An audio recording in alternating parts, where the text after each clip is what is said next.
Yeah. Sorry. Welcome back, everyone. If you're just joining us for the afternoon session, my name's Tony, and I'm going to be your instructor for the HPC Carpentry course this afternoon.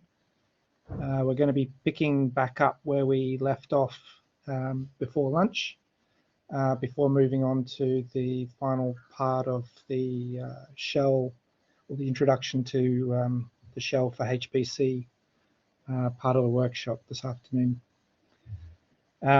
In the room with me today, or this afternoon, I have Kevin. So if you have any technical issues, Kevin will be available in the chat. Kevin will be available in the chat to answer all your beautiful questions. Okay. Let's go back to where we were before lunch. Window. Okay. Now, if you remember, we were looking at a few different commands in the shell to essentially move and copy and rename files. And we got to the point where we had finished looking at how to remove different files and talked about some of the risks of using the remove command and so forth. But we stopped just short of finishing the section. So I wanted to finish that up. And it's this section called Looking at Files. And to complete this section, we're going to need to download some information or some data from the course website.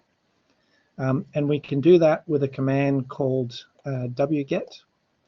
And wget essentially allows you to specify a link, so a HTML link usually, or a URL link, and it will go away and look for the contents of that link and download it to your current directory.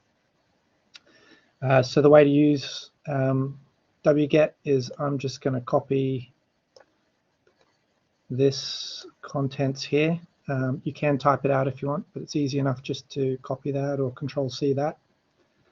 And then we're going to move back to looking at the shell. Hopefully this comes up. Here we go. Okay, if you got disconnected or you logged out of ARCHER2, then you'll need to log back in before you execute this command. So we need to log back in to Archer. If you're already logged into Archer, let's just check where we are. Make sure we're in our home directory.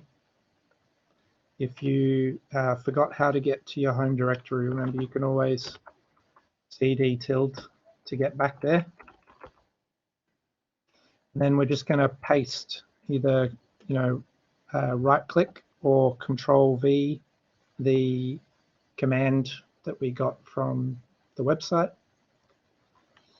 and hit enter, and that will go away, connect to the website, download a single file which is called bashlesson.tar.gz. So that was the file here at the end of the URL, and it will save that file to your home directory. So now if we hit ls, we can see that the bashlesson.tar.gz file is there. On the, oh, yep, I can do that. There's the command if people need it. In the documents, there are some references to some alternative commands that can be used to get files, but I'm just going to skip over that and allow you to peruse that in your own time. Now, the file that we downloaded, it has an extension that you may not be all that familiar with, which is .tar.gz, and the first part of that extension, the .tar, refers to the fact that this is what they call a tape archive file. And tape archives are, a throwback to a time when storage used to be very limited, and we used to have to break up our data to fit it onto tapes. Obviously, we don't use tapes all that often anymore. In fact, most people would never have come across magnetic tapes. But we do still use the TAR facility because it's a very useful way to collect a number of files or folders into a single archive that we can then share or distribute. The GZ part of the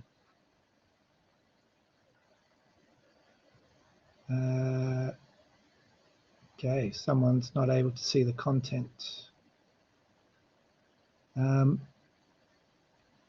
Can everyone else see what's happening with the terminal at the moment?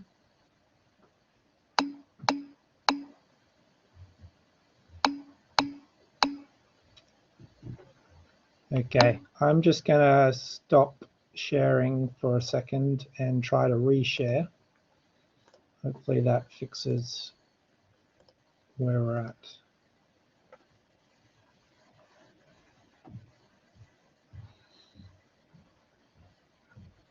Okay. Has that fixed it for Kevin or Angie?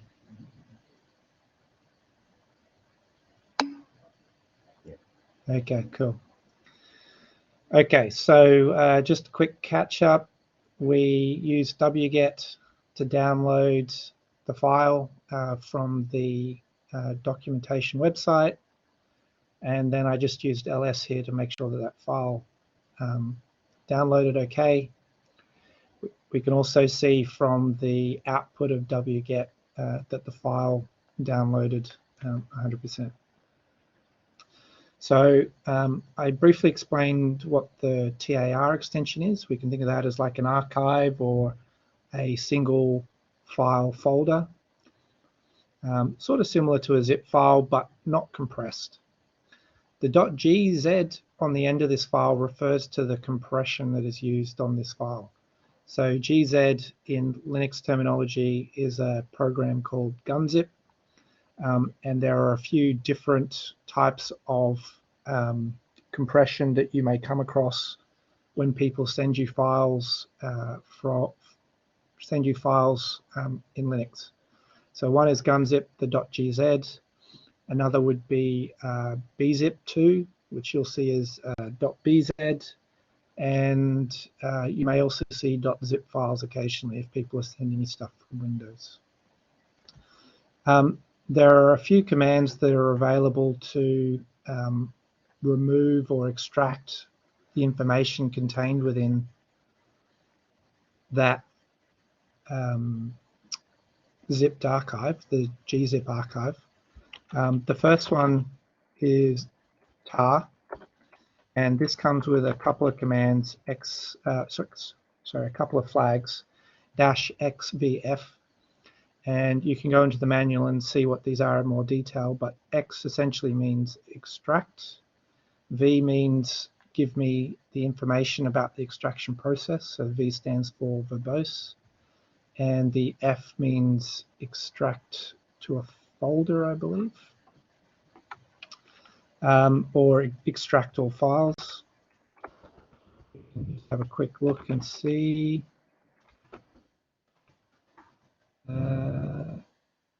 Okay, F allows us to extract from a file.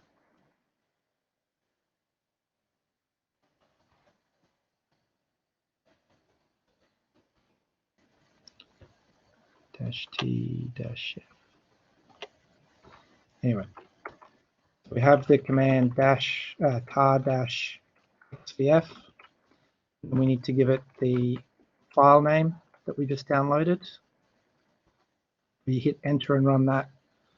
We can see the output, which is given by the V flag, and the files that have been extracted. We hit ls in our home directory. We'll now see that all those files that we extracted are now available for us to go away and look at and do some work on.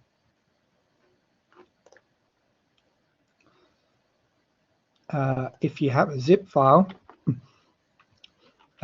you will have to use the unzip command, and there are other commands for different types of zip file, or other commands that you can pass to, other flags that you can pass to tar to extract different types of zip.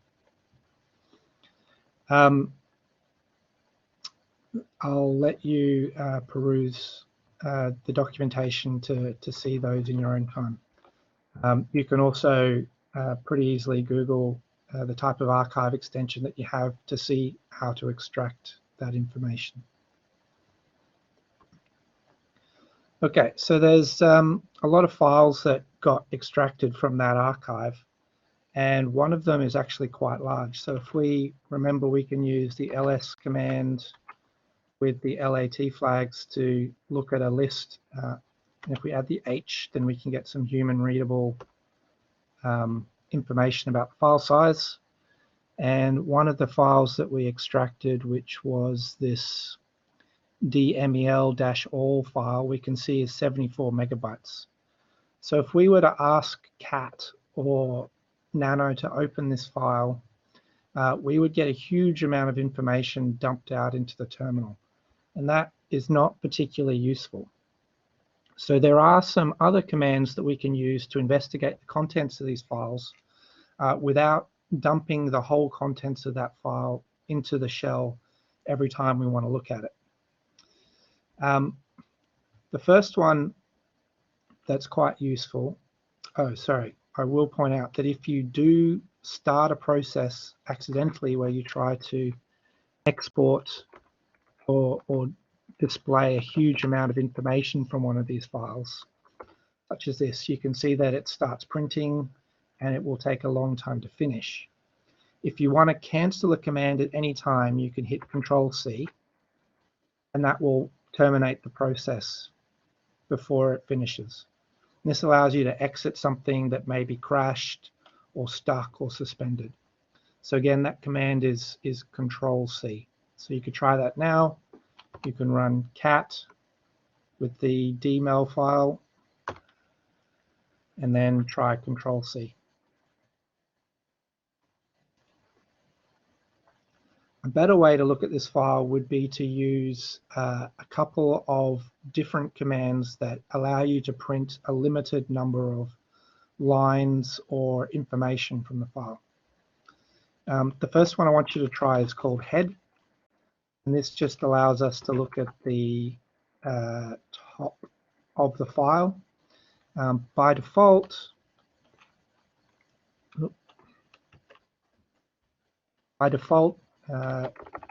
it will just look at the first 10 lines of that file. So this is much more manageable. We get a little bit of a view of what's going on in the file and how it works, what the layout is, what the contents might be.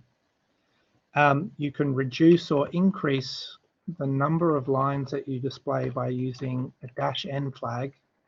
And this takes an argument which is an integer, so just the number of lines that we might want to print. So in this instance, if we just want to print 5 lines, we can print that out. You'll notice that there are more than 5 lines here being printed, and that's because some of the contents of the file is longer than the width of my terminal.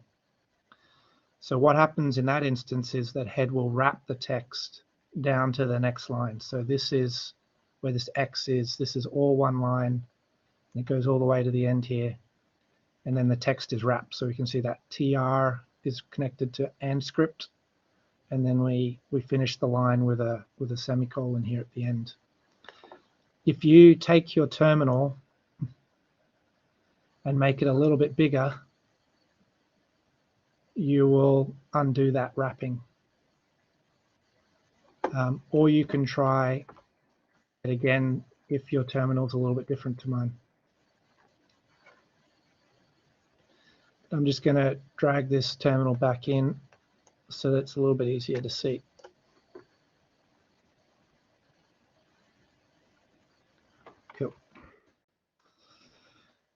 Maybe you are not necessarily interested in the head of the file, but you want to see the end of the file, what's right at the very end. And for that, you can use the tail command, essentially exactly the same as head. It will give you the last 10 lines of the file. And we can see these lines are a little bit different here. They don't start with X. They start with 2L. We could also give it a flag, and you can actually put these flags after the argument as well. So in this instance, we get the last 5 lines of the file.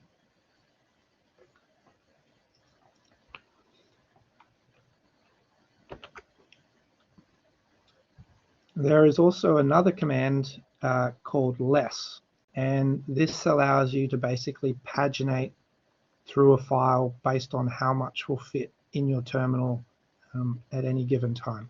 So this is what you can physically see in your terminal. If you try less and then put in that dmail file, it shows you here, we can see down the bottom, it tells us we're seeing lines 1 to 20.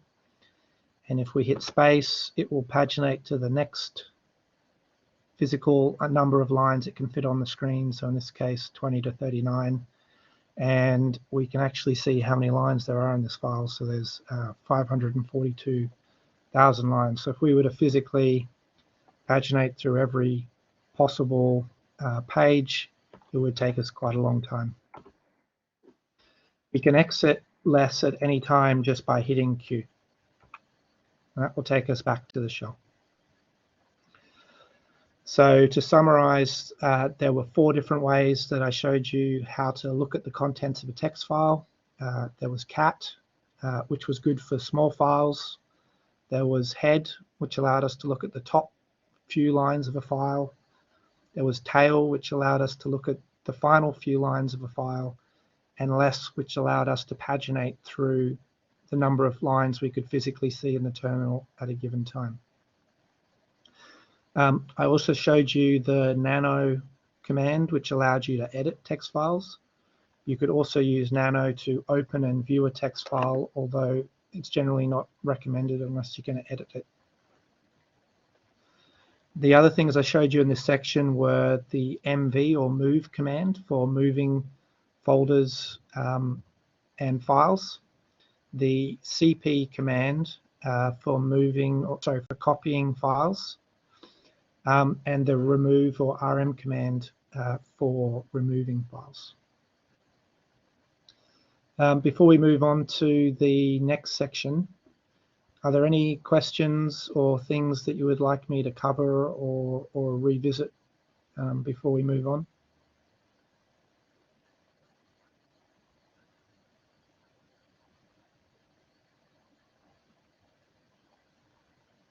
Okay, unanimous silence. Away we go. Okay, I'm now moving on to part 4 of the workshop, and we're going to be talking about wildcards and pipes in the shell. And these are basically utility functions, not functions. They're a syntax, a utility syntax of the shell, which allows us to call multiple commands in sequence and to operate commands over multiple files at once. If you didn't get the example data set just before, remember you can download that, which we'll need again for this session using the wget command I just put in the chat.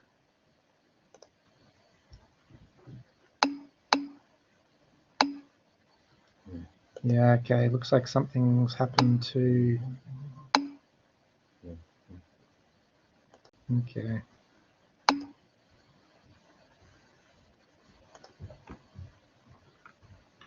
All right. I'm afraid you may not be able to follow along for the next part of the workshop session.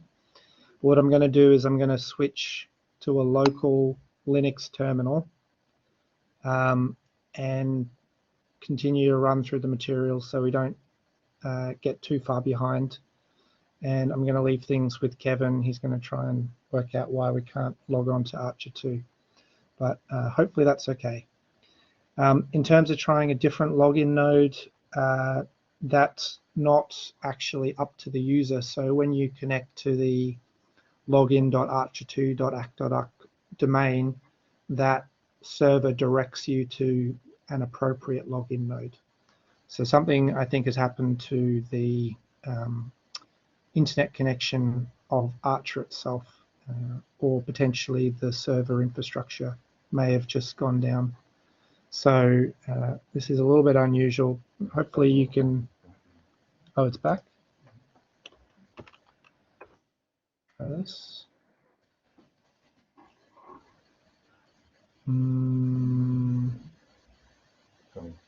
No. Okay. All right. So I'm going to start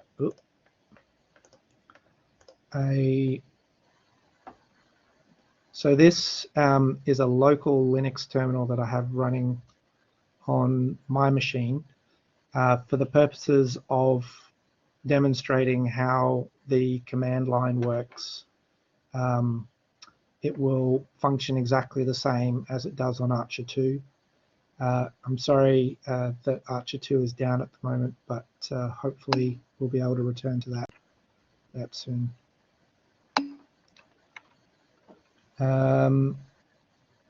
Okay, so I'm going to make a directory which is HPC shell. We're going to go into that directory. We're going to download a file. We're going to extract the contents of that lesson. So you can see we had all those files that we saw before on ARCHER2. The first thing I want to do as part of this lesson, if you're following along in the documentation, is introduce the WC command. And WC is a useful command because it allows us to summarize a whole heap of information contained within a file. So we can count the number of characters, for example. We can print the number of lines that occur in it. We can look at things like the maximum line length. So all of these allow us to kind of understand what the structure, what the format of our file is without necessarily having to print the whole thing out. So for example, we can check the number of lines within a number of files. So remember, we've got all these files. So let's say we want to check the number of lines in the dmel file. We knew that that was sort of over 500,000 from the information we saw before on ARCHER2. Sorry, WC, my bad. Okay, we get a printout which is the number of lines in that file. So that's quite useful. But we had a number of files that we got out, and maybe we want to know what the number of lines is in all of these files, particularly these .fastq files, which are also text. We could have a look inside one of these files to see what they look like, and indeed they are text. In fact, I think they're DNA sequences of some description. But if we want to know how many lines exist within each of those, we can actually use a wildcard, which in Linux terminology is known as a glob, to reference every fastq file. So to explain what's going on here, the star essentially acts as a wildcard, and it can match any number of characters, and then it will try to match files that have this .fastq after it. We can actually QC what the glob is doing by passing it to ls. So if we do ls star.fastq, the ls will return all the matches for this glob.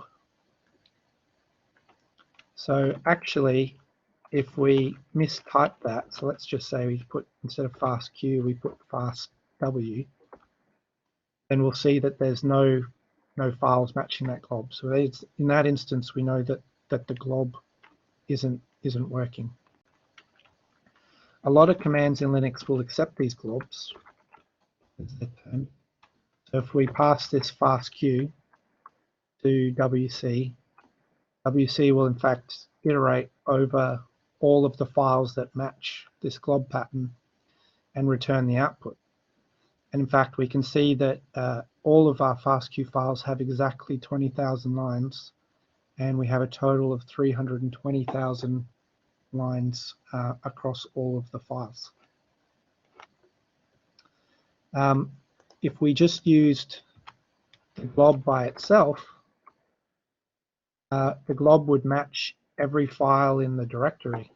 So in this instance, we match the tar.gz, the GTF file, the big one that we had, and any of the other files that are available. So globs can be quite useful, and in fact you can turn things around a little bit and use them in a slightly different way. Let's say we want to match all the 2 files rather than the 1 files, then we can use this star_2.fastq, and then we only got the files ending in _2.fastq.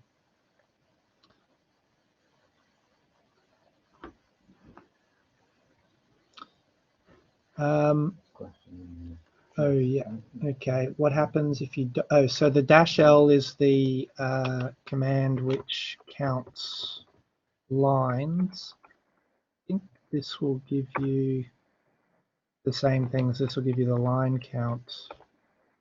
If you just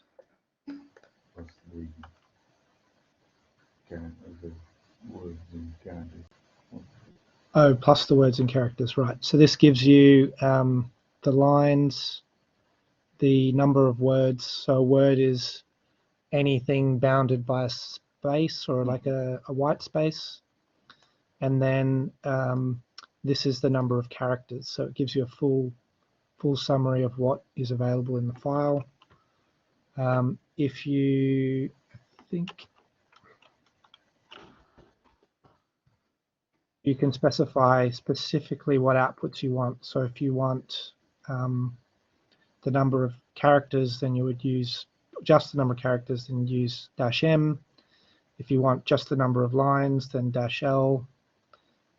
You can get the maximum line length with a capital L, and then the number of words with W. So if we try that out with this file, let's say we just want the maximum line length. It tells us that the maximum line length is 101 characters or 101 ASCII characters. And we could get the number of lines and the maximum line length. So now we see that we have the number of lines and the line length. Cool.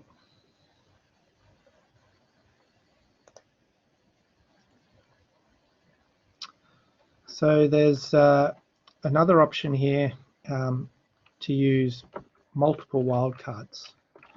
So let's, for example, use the, let's say we just want to match the term FB anywhere in a file name. So for example, let's count the number of lines in any file which matches this regular expression, or this glob, sorry, operation *FB*. And in that instance, we can see there are 2 files that match that. There's the gene association and the DML file, which also has FD in it. If you want to try some different patterns, you could try, for example, to match just the SR3073 files. So there's some files that have 30703 in them, whereas the other ones have 2 at the end. So that'll just give us 2 files.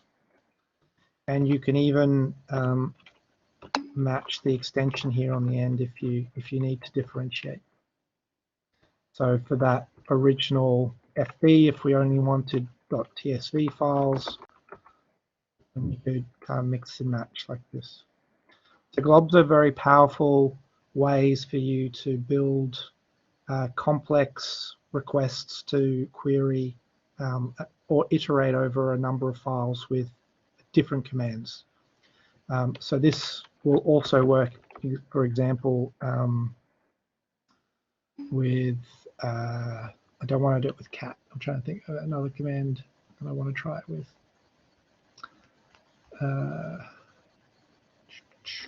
Well, we saw it worked with ls, for example.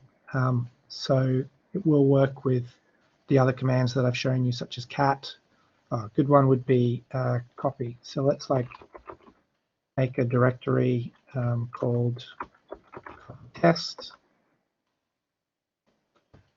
and we want to move all files that match this pattern, or we want to copy all files that match this pattern into CP test. So now if we have a look in the CP test file, we can see that we've got just those files copied. So this is a way for us to move, copy, or remove files which match particular glob patterns as well. It's a little bit more complicated if you want to rename files, and you'll need to essentially, if you're moving or copying, copy into a directory, because you can't specify the name. It will just use the name of the input file.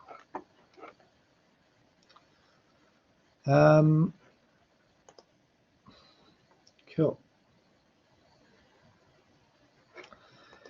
Another useful thing to know about in the shell is the idea of redirecting output. So a redirect essentially takes the output of a command and passes it to another file, usually another file. So, for example, we have this command called echo. And echo is kind of like a print command. It will just echo back whatever string you give it. So this returns that string. Sometimes we don't necessarily want to have that printed back to us. So we can use what's called the right arrow here to redirect that output into a text file. So in this instance, echo will execute the program, and then the shell will, instead of printing the output of echo, take that output, which we call stdout, and redirect it to a text file. So it will overwrite this text file. We can then have a look in that text file. So if we use cat to have a look in the text file, we can see that it now contains the output of echo.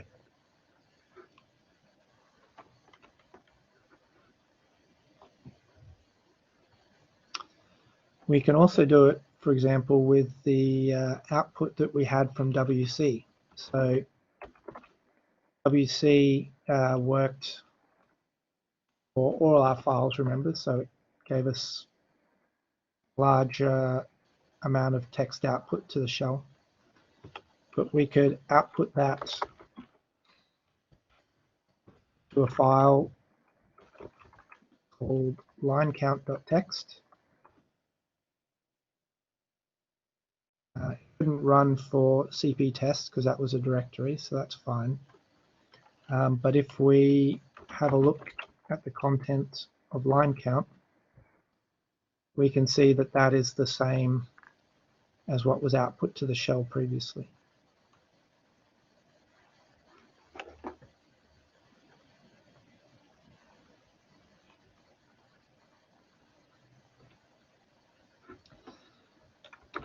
So in Unix, there's actually 3 input and output streams for every program that you run. The first one is called stdin, and that is the input stream. And then the last 2 are called stdout and stder. And what ends up in those depends on the person who wrote the program, but usually the things that you see printed to stdout are what turns up in the shell. And if something ends up in stder, your program will exit and an error message will be printed.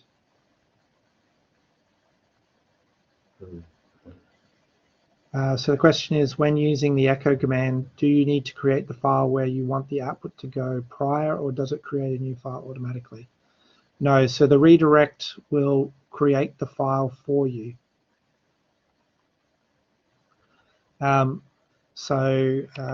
Let's go back up to that. So for example, in this instance, test.txt will be created, and I could change this to be test2. So this is a test2, and that file, test2, will be created here. And I could also overwrite test.txt. So I believe this will test.txt overwrite what was in that file. I think you can append to a file. Is that later, is it? Oh yeah, okay, appending's a bit further down, but we'll get to that soon.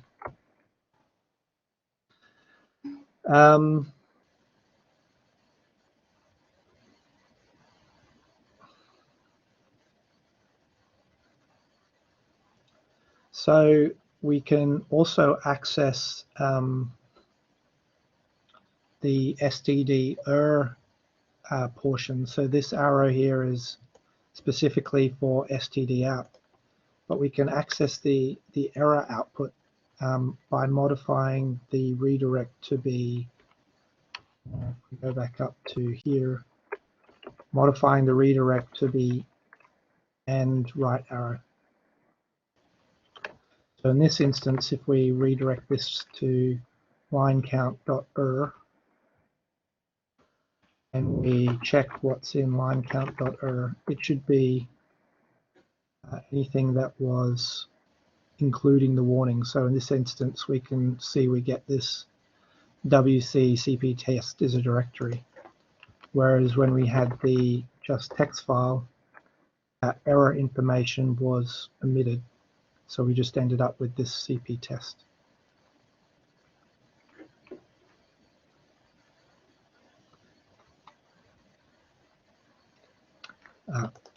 So that is, so the and right arrow redirect is everything, and just the error information would be to redirect.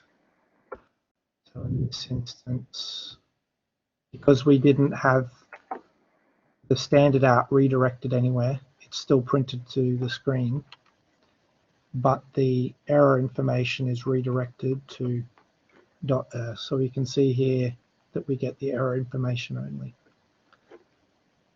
I believe you can also redirect to multiple locations at once. We do line count.txt. In this instance, nothing is printed to the screen because we have an std out redirect and an std error redirect. And if we check what's in line count.txt, you can see that that contains all the standard output from WC, and line count.er just contains the error information. So this allows us to split the error from the standard output without having to run the command multiple times.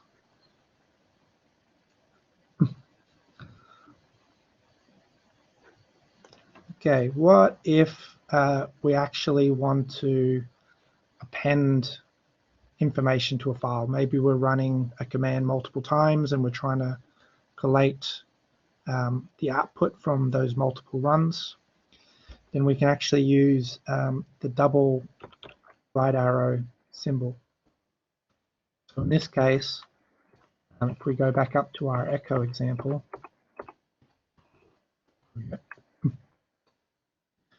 let's say we want to output and append to test.txt. In this instance, we're going to output this is a test3, not this is a test2.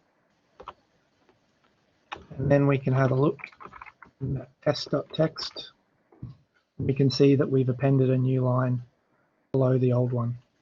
In fact, we can keep going, so we could add a test4. Have a look, now we've got 3 lines.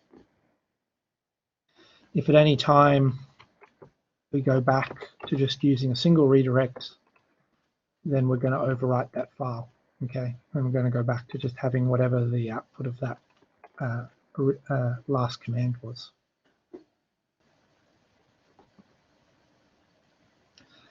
Are there any questions about the standard input and output directives at this time?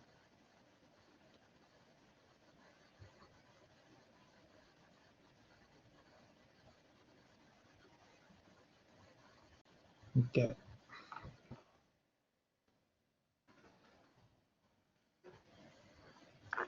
The last thing we're going to cover in this section is what's called the pipe operator. And the pipe is simply the vertical line.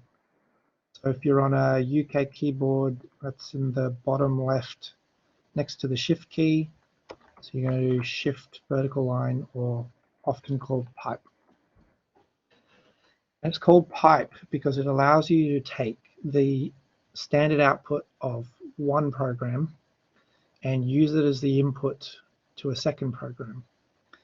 And that might sound a little bit counterintuitive at the moment. Like, why wouldn't you just output to a file and then take that file output and make it the input to another file, to another program? But often, a lot of the time you're doing things with the command line, they're sort of throwaway operations. You are trying to look for things, or you're trying to take the output from one program and reduce it so that it's a little bit more interpretable or fits in the command line, and you're sort of asking questions of the machine. And the pipe operator makes it easy for us to avoid having to create lots of temporary files that we then pass from command to command. A really useful and often used program for pipe is called Grep, and it stands for General Regular Expressions. And regular expressions are a special syntax for describing patterns, generic patterns in strings. We're not going to cover regular expressions in any detail, but they are incredibly useful, particularly if you're doing any kind of text-based processing or working with the command line at all. And I highly recommend, if you have some time, to go away and try and educate yourself a little bit about how regular expressions work.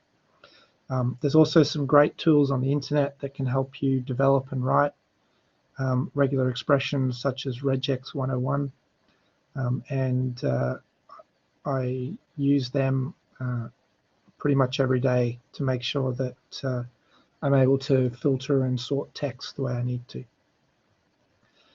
So Grep essentially allows us to filter an input based upon some matches that we want to make.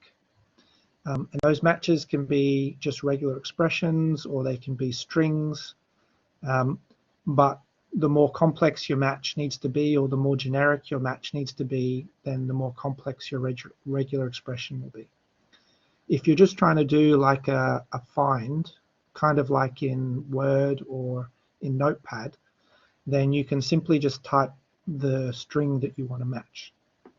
For example, we're going to use Grep, and we're going to look for this string in the dmel file. Okay, so remember, dmel was a very big file, but Grep can accept that file as an input, and it can search for a string or any parts of the file that match this act5c kind of string. When we run that, you can see that Grep returns every line where it finds that particular string. And so we had 500,000 lines, and in this instance we're only getting, I don't know, maybe 30 or 40 back where that string actually occurs. So Grep's pretty useful for finding specific bits of information in the files. We can then take the output of Grep, we can pipe it. So we're going to take this standard output, which is, as you saw before, and we're going to pipe it to the head command, and we're just going to look at the first one. So this is going to return the first line from the output of Grep. And then in this instance, we just get one line returned. We could increase that, for example, to 2, and we would get 2 lines. Same thing works if we want to look at the tail of the Grep output. So this pipe command can be combined with other simple programs to create quite complex or useful outputs. Another example we have in the documentation is we can count the number of lines where this act5c occurs. So we could just pass that to WC, get the number of lines with -L. You can see that there are 46 lines where act5c is present in this file. And if there are other things that we need, then we could use Grep combined with other options to get things out.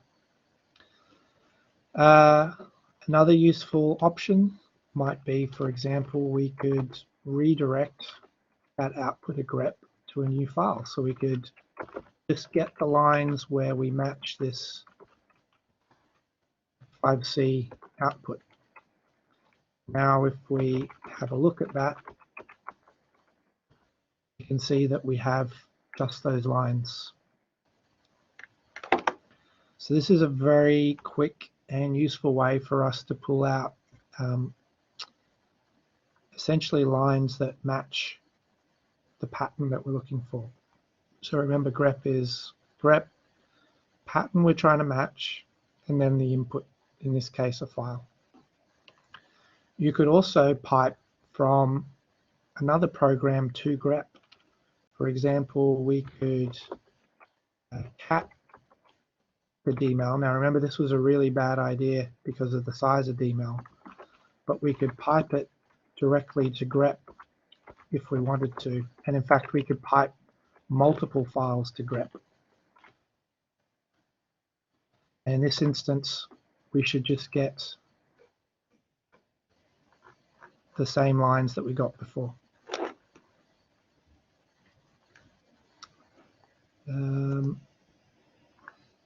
Cool. Have we had any luck getting back onto ARCHER2? No, that's unfortunate.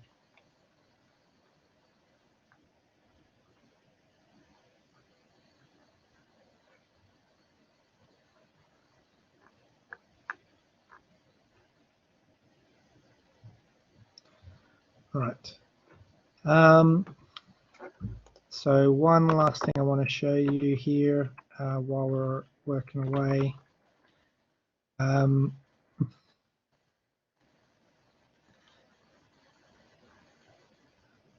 Let me see if I can find a semi-unique key here. Okay, Johnny's asked a question. Why is it better to perform these tasks in the terminal rather than in R or Python? I mean, it depends on your preference, probably, and what you're comfortable with. Generally, the command line is much faster, especially if you can get the commands right. And sometimes you don't necessarily want to write a program specifically for a task. So you might just be doing some investigative work, or you might be trying to organize your file structure, or you might be just trying to gauge what is needed in terms of resources for your HPC process. These commands have been around much longer than R or Python, and I suspect they'll be around long after R and Python are iterated after and replaced by whatever comes next. So they're also useful in the sense that they're long-lived and always available. Another reason is that you can write what are called bash scripts or shell scripts, and these are text files that contain a sequence of instructions in the bash language, essentially. And those can be useful if you need to run setup or teardown tasks as part of your large HPC processing workflow. They can be useful if you need to split or join or subset your data in different ways. The other thing I would point out here is that the types of workflow that I'm showing you in the shell here are an example that's relatable. You don't necessarily have to use these commands or programs to do what you want, but there may be other situations where there are shell programs that use the redirects or the pipe operations to achieve what you want. So this is primarily a demonstration of some of the functionality that you have within the shell. Hopefully that kind of answers your question a little bit.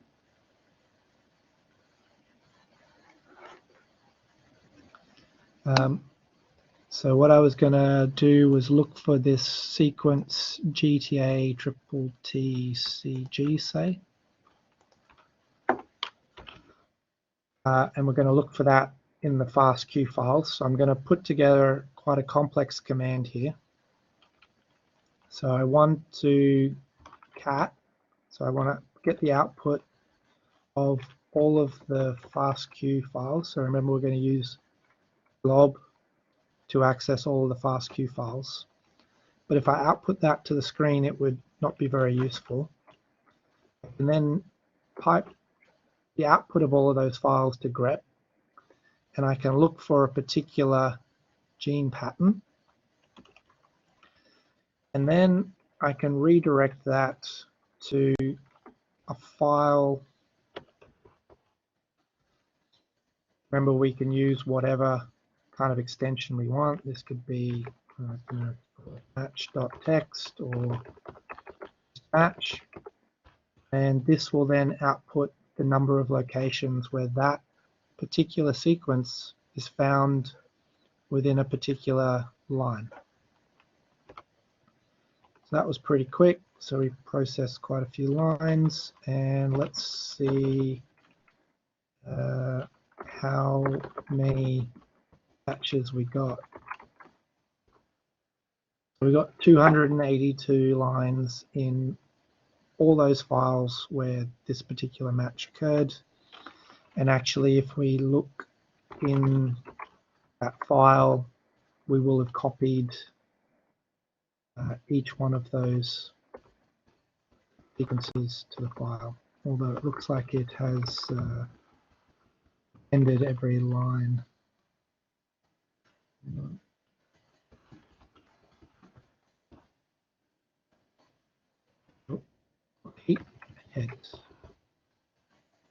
Okay, so it found that that's one of those particular sequences that it's then matched.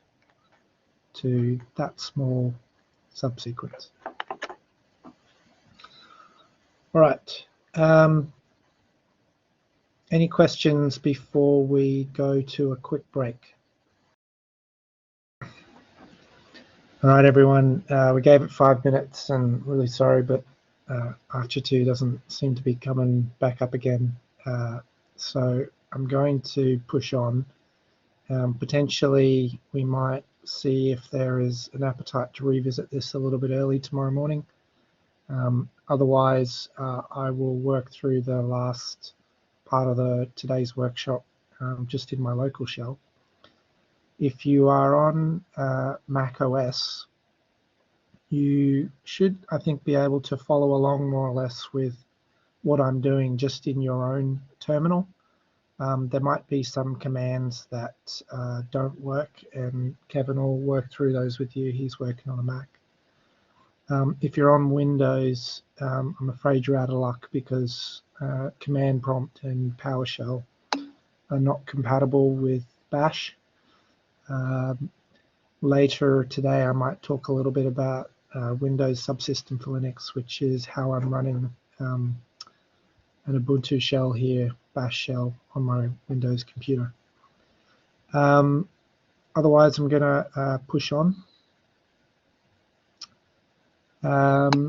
For this section, we're going to be working on this part of the workshop, which I've just posted here in the chat. And essentially, we're going to be looking at how we write shell scripts, how we can use shell variables, and how we can implement some simple loops. And Bash is a relatively functional language. You can use it to write quite complex tasks in your shell.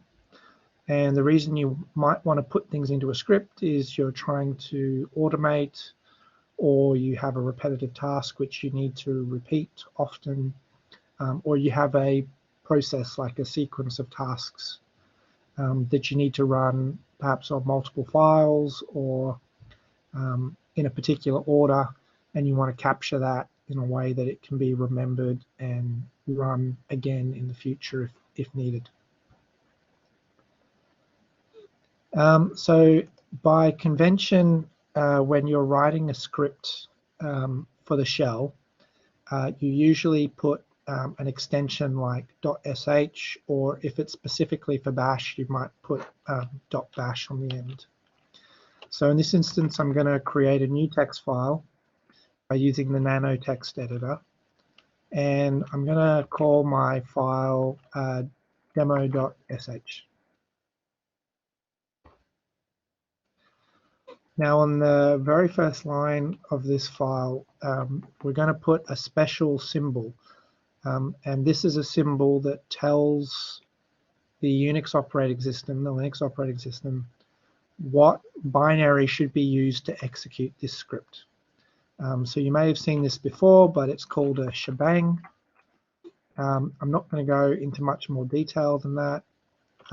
It's also sometimes called a hashbang. But essentially, we need to tell it that we want it to run this script using Bash. So whenever this script is invoked, this special line here right at the top of the file tells the file that it should be run using Bash. You can specify other binaries up here. So if you run scripts using R or Python, for example, you can use like /Python3, depending on where your Python binary is located. So you need to find your Python binary, and then you can specify it. We're using Bash in this instance. And we're going to make a really, really simple script. The only thing it's going to do is echo back to us, and in the example, they have this, just echo our script worked. Put a new line at the end here. Write the file out using Control-O. So we can write that to demo.sh by pressing Enter. And then I'm going to exit nano by hitting Control X. So that returns us back to the shell that we were in before. And if we try to run that file, we get an error. The command is not found. So at the moment, the shell doesn't understand that demo.sh is an executable file. There's a couple of ways we could run it. One is we could call bash specifically and pass it the file. That will run the script. This ignores the shebang at the top of the file. And ideally, we want to be able to just invoke our scripts directly.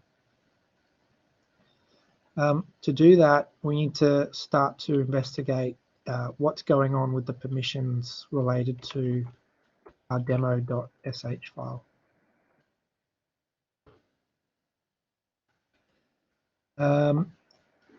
So we'll use ls-l to look at the files that are available in this folder. If we scroll down till we find demo.sh, we can scroll across to the left and have a look at the permissions. And interestingly, my permissions are all 777. All right, so what do these characters mean? So the first column, where it has D or dash, this tells you whether or not it's a directory. The next three characters refer to the execution permissions of the user. So the user who owns this file, in this case this is me, Hallam is the user, can read, write, and execute the file. The next three characters refer to the permissions of the group. So any user that belongs to the group can, in this case, read, write, or execute the file. And RWX at the end, the last three characters, refers to the permissions of the root user. So the root user is someone who is like the super user or someone who has admin privileges. And typically when you log on to a system like ARCHER2, you won't have access to the root user permissions, but admin can use it to modify the system or to upgrade the OS or to move files around into parts of the system that they need to. The main thing you need to worry about when writing a script is whether these X's exist specifically for the user, which is you. So you want this RWX. This isn't a great example, but I'll show you what the output would typically look like.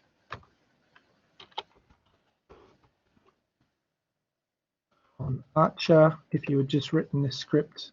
I think this is a little bit different because I'm working on Windows subsystem for Linux. But on Archer, you might have had some dashes associated with that demo.sh file where you expected to see X's. And the dash basically means that permission doesn't exist. So in this instance, the user would be able to read and write to the file.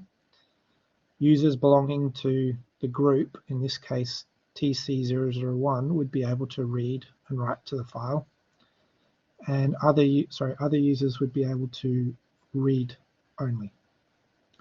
The dash here means that the X, or the executable part of that file, is not possible. And so you need to modify the permissions of your file to make it executable.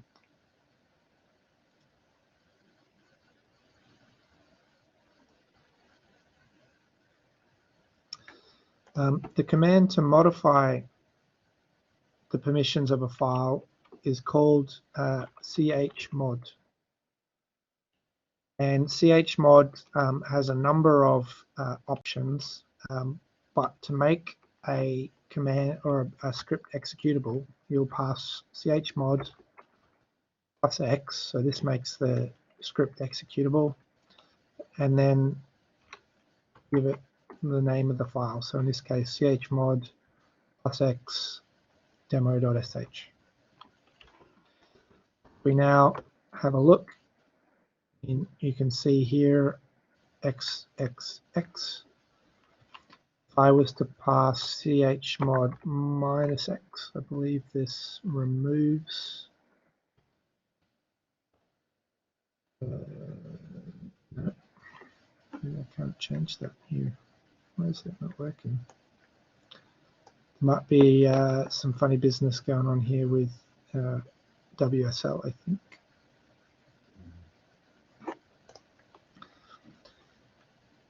Anyway, once you've done the chmod +x to make your script executable, it can be invoked in that working directory where the script exists with //demo.sh. This is how we invoke that shell script. As you can see, the script worked. How did Linux know which shell to use to run demo.sh? Well, that goes back to that shebang that was at the top of the file.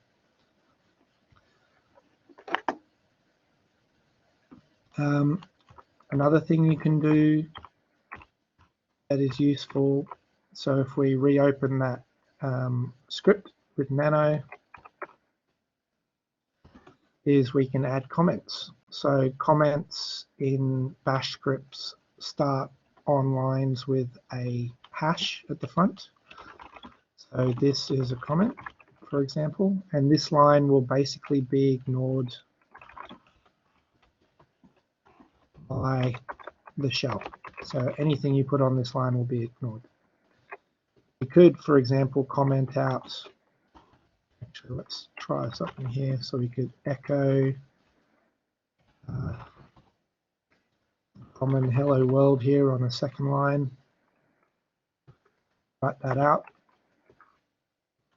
Now if we rerun our script, we get the two echo statements. And if we go back in and comment out one of those lines, and we rerun the script, we only get the line that was not commented out. So this is a way you can comment or uncomment parts of your file. The shell also has the option to store variables. And variables can contain things like numbers or strings or pointers to files, for example. To give you a quick example here, we can create a variable called var and assign to that variable string containing the text, this is our variable. So that variable now exists. We can't reference the variable directly just using var because anything that is just text like this will be interpreted as a command. So to access variables within bash, you need to use the $sign. So in this instance, we want to echo the contents of that variable, we would use echo $var. So now we know, or bash interprets this to be a variable within the current shell session. Now you can see that contained this is a variable.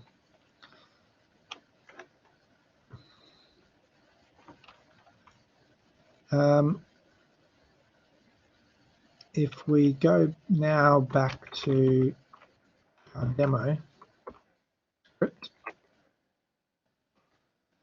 and we change this so that we create a variable called file, which is our input to process. In this case, let's say it's our DML file from before. If you don't have the DML file on your local computer, remember you can scroll back up in the chat look for the wget command and then use tar-xvf and the tar file to extract that file into your local session. So we're going to add this file as a variable, and then we can run a new command. Let's say count the number of lines in the variable again, in the file again, and we can pass that variable to WC. Okay, save that, exit, and then run the file. You can see that we count the number of lines in the file. All right.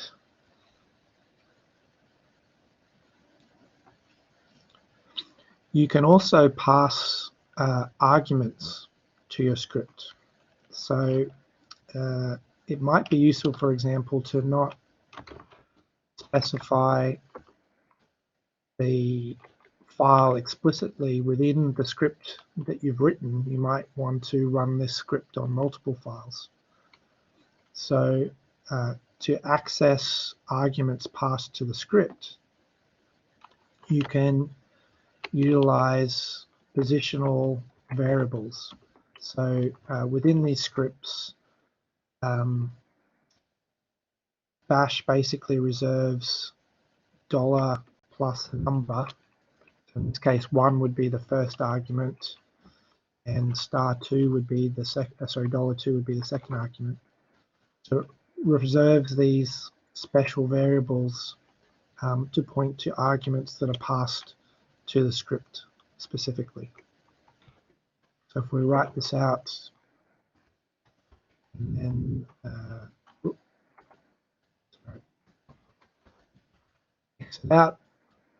So now if we just run demo.sh without telling it what file we want, we're going to get nothing because WC needs an argument. To get access or to get WC to run something, we need to actually give it a file name. So in this instance, we could pass that, let's say this file, and again, we'll get the line count for that file.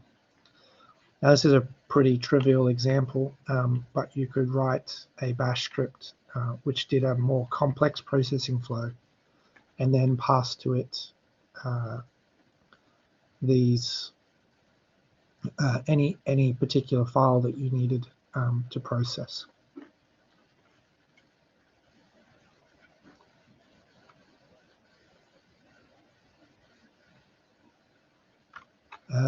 What else? You can't, for example, put a command into a variable like this.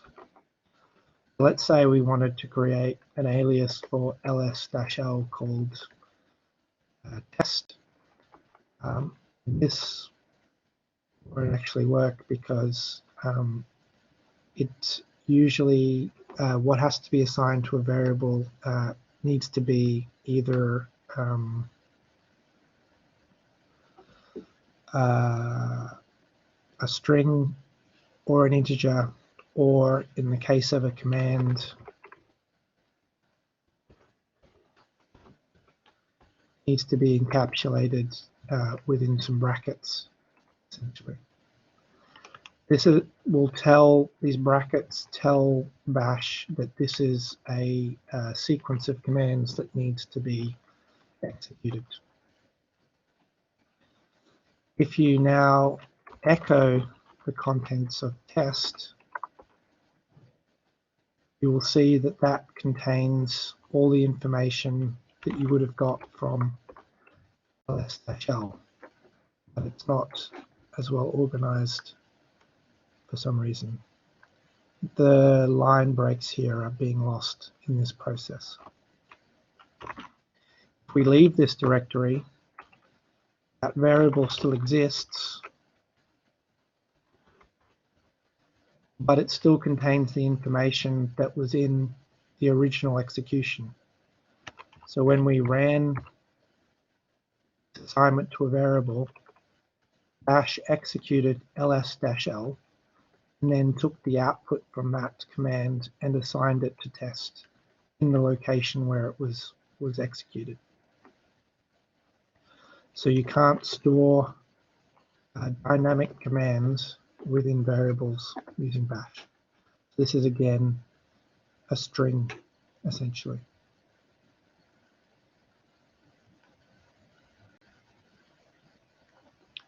Not sure I've explained that particularly well. Is there any questions when it comes to variables in bash?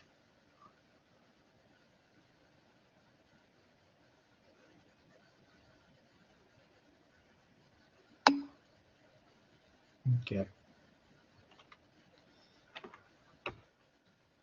Right. The last part of the session we're going to cover today is all to do with loops. So if we go back into our demo.sh, sorry, go back into my folder.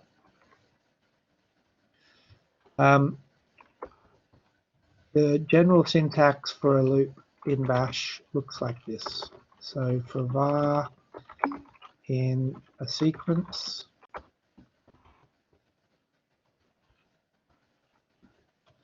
and you perform, so the indent is not important, but it does make the script easier to read. So the general sequence will look something like this. So you have a sequence of things you want to iterate over. These are assigned to a variable that is being iterated. And then we perform some commands within that loop on the variable usually. So if we write this out and run our demo.sh, you can see that we basically echo those strings, first, second, and third.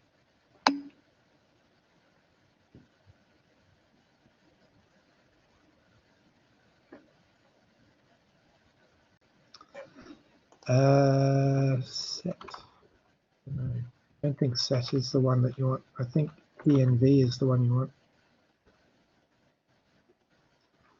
So if you type env, you can see all of the current variables available, and test should be here somewhere. No. Do you know, Kevin? Grep within en. I think so.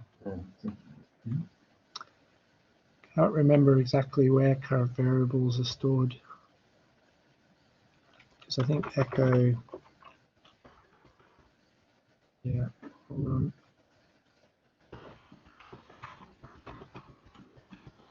Just doing a quick Google here, because oh right, it is set. So set dash o.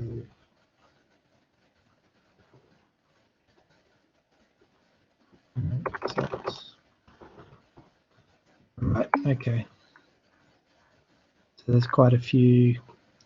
So if we do set and then grep that to test, okay, but it doesn't tell us what the contents of that is.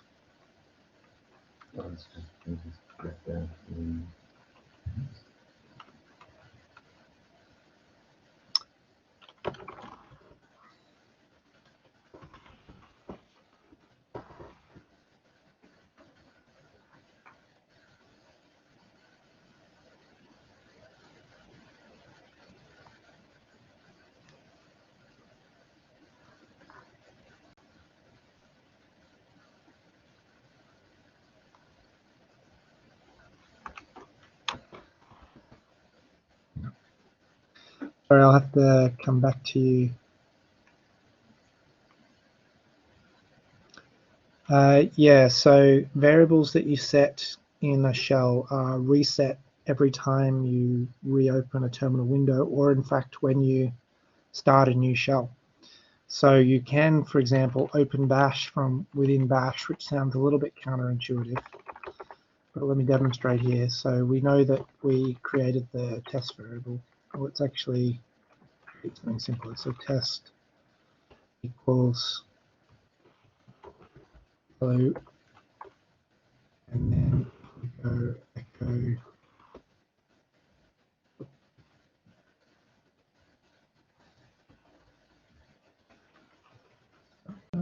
test equals hello. There we go. So there's hello, but if we start a new shell, in fact, if we just type bash, this, although it looks exactly the same, is actually a new shell environment. So this can be a little bit confusing if you're not familiar with it. But if we now try to echo test, that variable does not exist. So when you're trying to call things using bash, you need to be aware that just executing bash will start a new environment. You can exit that kind of nested shell, go back to where you were. Now if you echo test, that variable still exists. So this can be something to watch out for if you're getting caught out by disappearing variables. What else can you do? So let's talk about, so that example we had with the looping was not particularly useful. So let's create a new example called loop.sh. I'm going to put our shebang here at the top, and then we're going to create a variable, but we're going to assign to it the output of ls. So this is going to work in a current directory by looking at all the files that ls can find, and then we can loop that variable and echo the name of every file. So this would be a simple way to operate over files. This would also work with the glob operators that we showed you earlier. So you could filter the files that you wanted to operate over. You could perform some operation on those files. In this case, we're just going to echo the file name for simplicity's sake. But if we run that loop, hold it. We have to make this executable.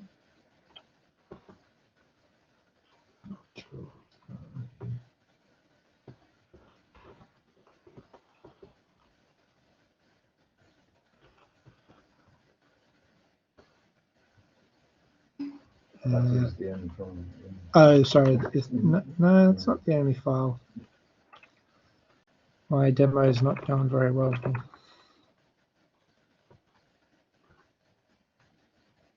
Something is a bit odd with my shell. I think I might exit the shell and start a new one. It would have been that set command I ran. Oh, right. Okay. HPC. Thanks, Matthew. Thank you very much. Okay. Okay, cool. Thank you. The instructor gets schooled.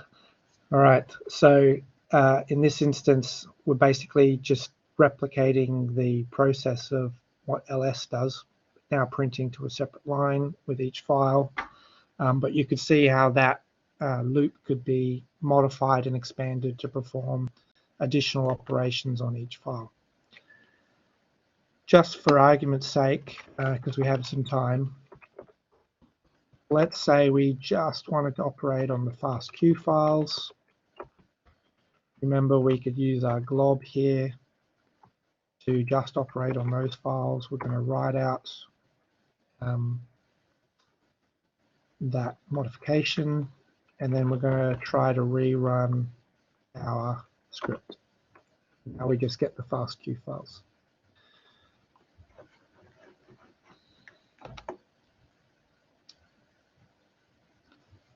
Okay.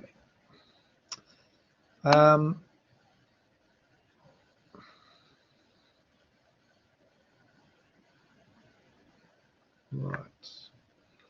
There are a few exercises down the bottom of the page. I really would have liked you guys to have a go at these yourself. Oh, and we can. Is this working? Yeah, okay, we're back up. Cool.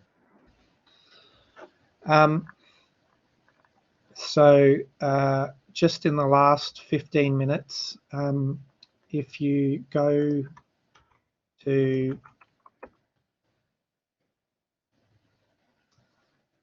this page of the documentation, we basically started at the top and we've worked our way to about 80% of the way through the page. There are some yellow sections essentially with exercises for writing your own scripts and loops, concatenating variables, and special permissions. If you could just work through those on your own in the next 15 minutes, and we'll be available here to answer any questions. I'll come back just after 4 o'clock and quickly run through the solutions to these if you have any trouble.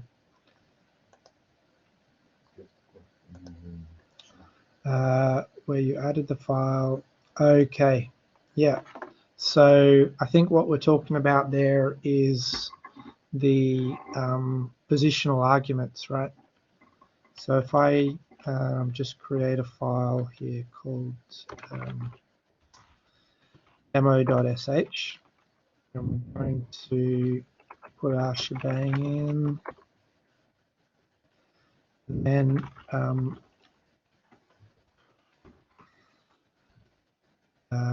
okay, let's say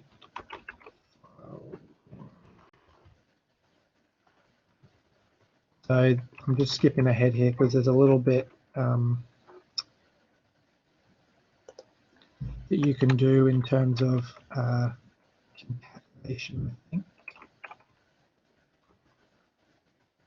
Put that in the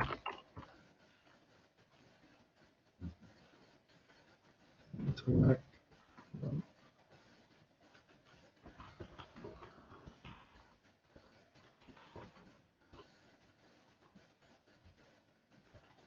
So I didn't pass any arguments to demo.sh, and it just printed file 1, right, which is the first part of this string that I'm passing to echo.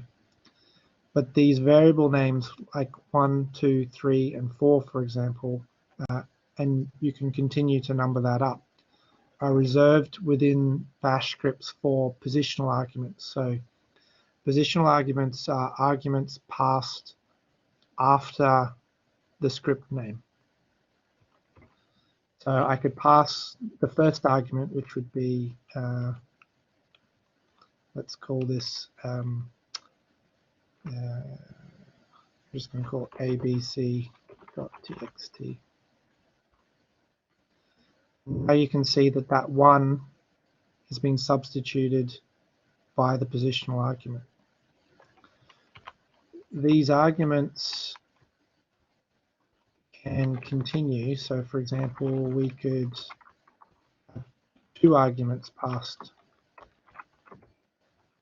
to this particular file. If I just ran it with a single argument, I'll get a value for $1. But if I now pass it with 2 arguments, I'll get argument $1 and argument $2. So this is a way that you can pass multiple files or different types of files, or two files that you need to do some operation on together, or even if you want to provide operands to your script that direct it how to do something. This is a useful way to create dynamic scripts that you don't have to edit every time you want to run them, particularly when the inputs are variables themselves.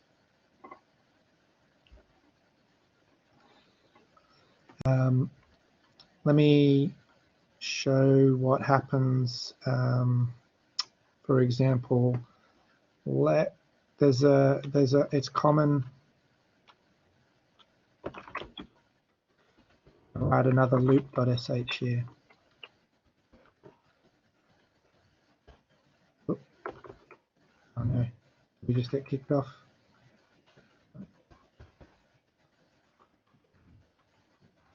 No, hold on. So at the top.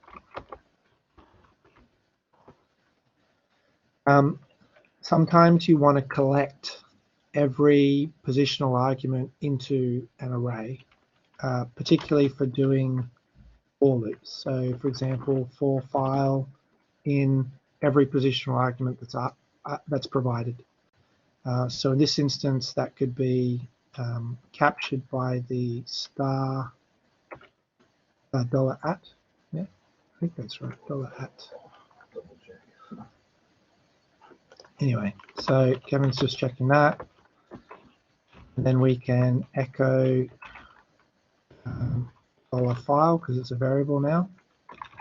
And done. So we're going to make that loop executable. I'll just show you what that should look like here. So now we've got some more interesting permissions. You can see that loop is executable, whereas if I just, anyway, side point.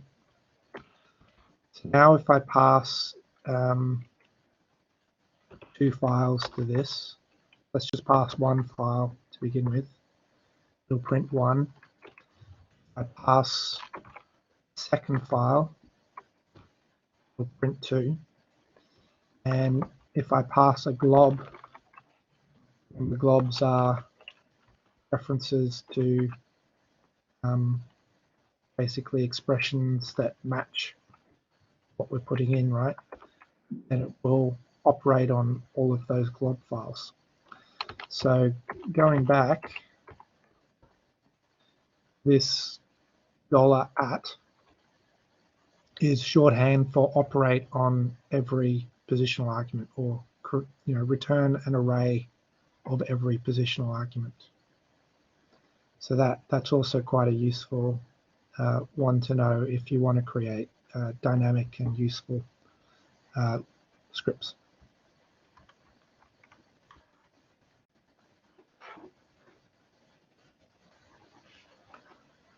Good question. Any others?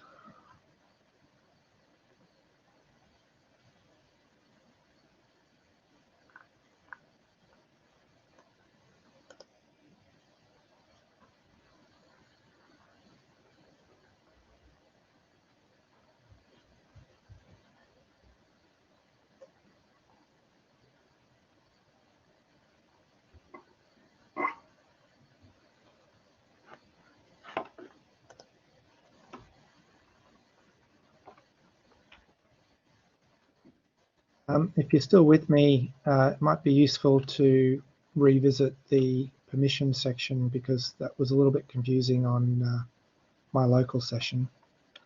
I'm just going to make a directory called permissions just to kind of simplify things a little bit. Go into there. You can see that there's nothing in here. And I'm going to create a file called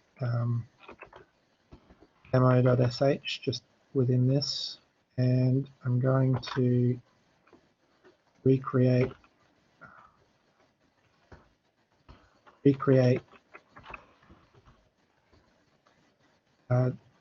that simple script that we had at the top.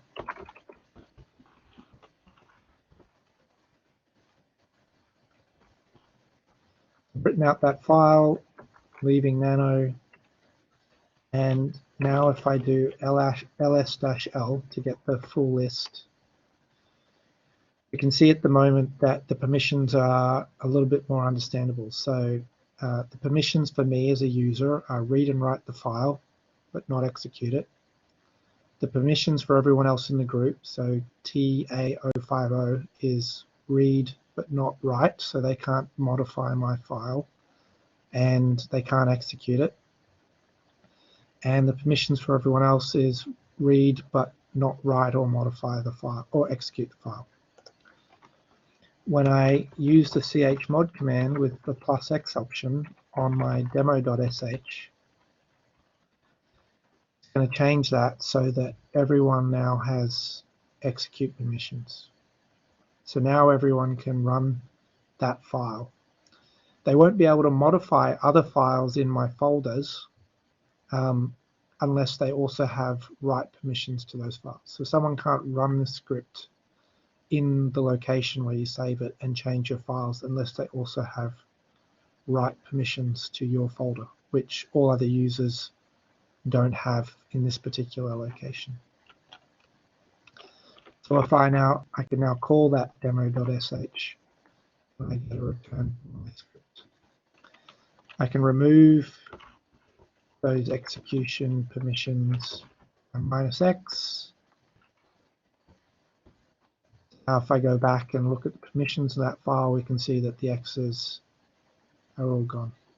And if I try to run that script, it won't allow me.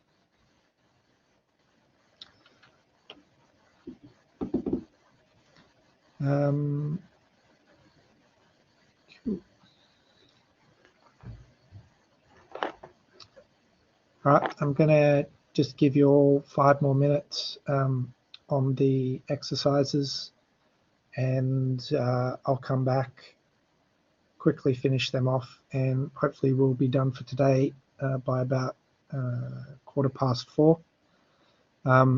This Blackboard session is open until 4:30, so happy to stick around if anyone's got questions up until then. All right, just coming back to quickly run through these solutions to the examples. Obviously those solutions are there within the documentation, so you can always revisit them at any time. What I'm going to do is share the website itself and just talk you through what's going on in each of the solutions, so hopefully you all understand how they work. Okay, so the first exercise wanted you to cd into a FASTQ directory, which we didn't create earlier, but essentially contained all of the FASTQ files. And it was then going to print off the name of the file that it was iterating over and the top 4 lines of every FASTQ file in that directory. And then for bonus points, it asked you, is there a way to only run the loop on FASTQ files ending in _1.FASTQ? So if we expand the solution here, they put their solution in a file called headall.sh, and it starts off with the shebang bin bash that we had earlier, and then to iterate over all of the FASTQ files, it used the glob operator. So in this instance, we created an array with every file matching the pattern star.fastq, and we put in a for loop the variables from those matching files, or the names of those variables, into the variable file. And then within that loop, we first echoed the file name. So this was the first part of the experiment, which was write a loop to print off the name. So we've already done this a few times today. But then it added something new, and that was we wanted to just print off the top 4 lines of every file. And if you recall to our earlier sessions, we could get the first 4 lines using the head command. And if we didn't give head any options and we just gave it the file that we wanted it to look at, it would by default print off 10 lines. So we need to use the -n flag and the number of lines that we wanted to print. So when we run this, we should essentially see the output for every FASTQ file that we had, and under each file name we're going to see the first 4 lines of that file. The second part of the question was how do we run the command just for files ending in _1.fastq? Well, we just have to modify that glob pattern.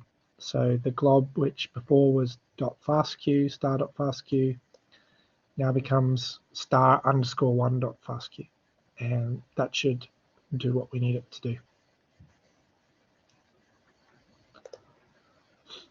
Okay, the second exercise was about concatenating variables or strings essentially within Bash. And I showed you a brief example of how to do this before, but essentially you can concatenate by calling the variable within these braces. So $braces with the variable name, and then you can add some string text after that, or even have multiple $braces essentially next to each other to concatenate different variables together. If we quickly drop to the shell,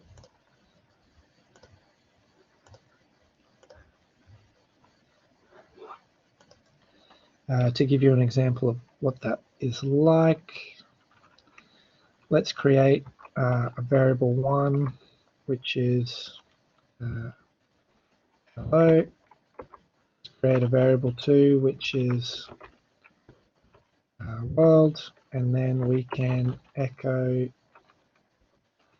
$v1 $v2, sorry, $. And we can see that those 2 variables are then concatenated together.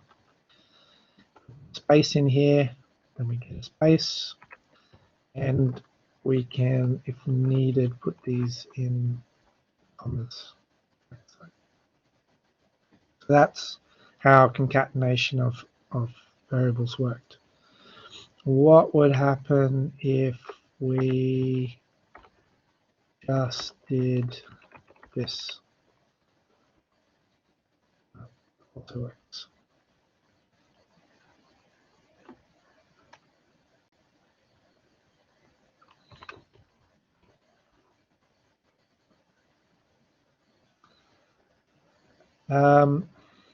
In terms of the solution to the question that was asked, we needed to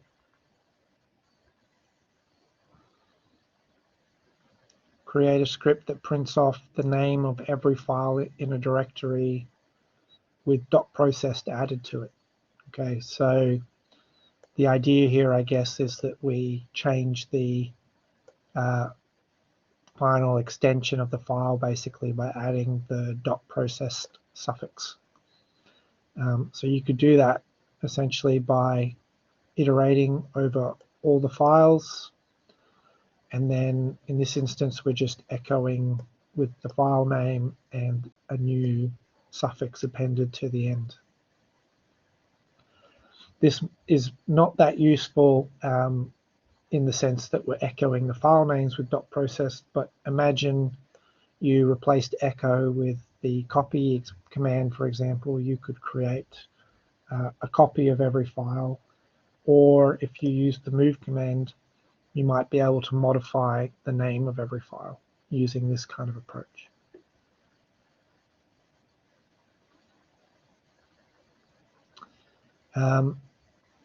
There's a little bit of a hint here that the glob command will also return directories. So if you're in a folder that also has directories, you'll need to basically filter your input to return only references to variables that are files rather than directories. We haven't talked about the find command, but that's something that's worth looking into in your own time. The last exercise here is about different ways you can set permissions.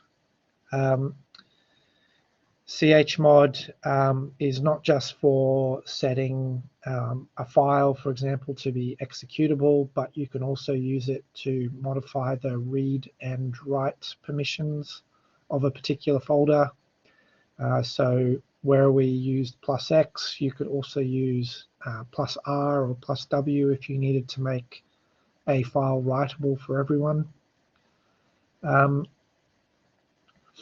The other thing that you can do is you can use numeric codes, and essentially numeric codes are based on the summation, is that right? The summation of the read, write, and execute codes. So for example, if you were going to make a file read, write, and executable for every user, then you would set the file chmod to 777. So this is read 4 plus write 2 plus execute 1.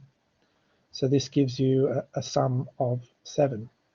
If you just wanted it to be read and write, then you would add 4 and 2 to give you 6.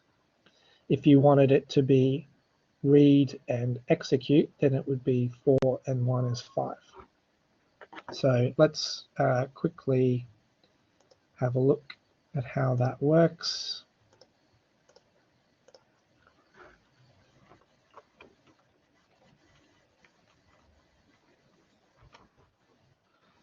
All right, so I've got my little demo.sh here.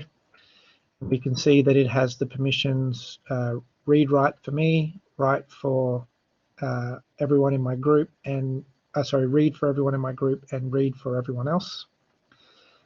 If I wanted it to be read and write for me only, then I could set this to chmod, and then read plus write for me is 6, and nothing for anyone else would be 0, 0. So I can set this.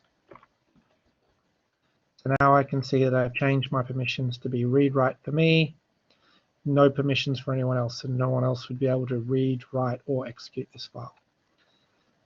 I can make the file read, write, execute for me, which is read 4 plus write 2 plus execute 1. So that takes me up to 7. And read only for everyone else, so that would be 4, 4. So read is 4. So this would be demo.sh. Now if I have a look, I can see that I have read, write, execute permissions, and everyone else has just read permissions.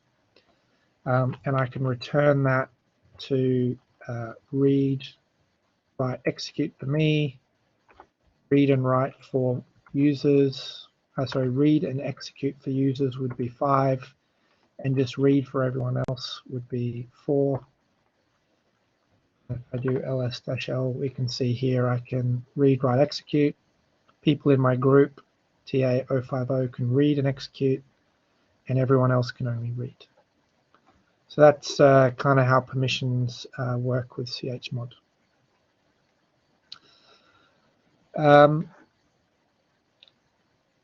I think that basically wraps it up for today. Thank you very much for coming along. I hope that you've learned something and you feel a little bit more comfortable using the shell. Just a quick summary, we've gone through logging into ARCHER2. We have gone through some of the details of using SSH. We've looked at editing and creating files using the shell. We've looked at moving, copying, renaming, and removing files using the shell. We've looked at making directories. And this afternoon, we've looked at variables and some of the more complex operations of the shell, like wildcard patterns, also called globs, and pipes. If you have any feedback or questions prior to tomorrow, feel free to drop them in the chat. Otherwise, have a good evening, everyone, and I'll see you all tomorrow.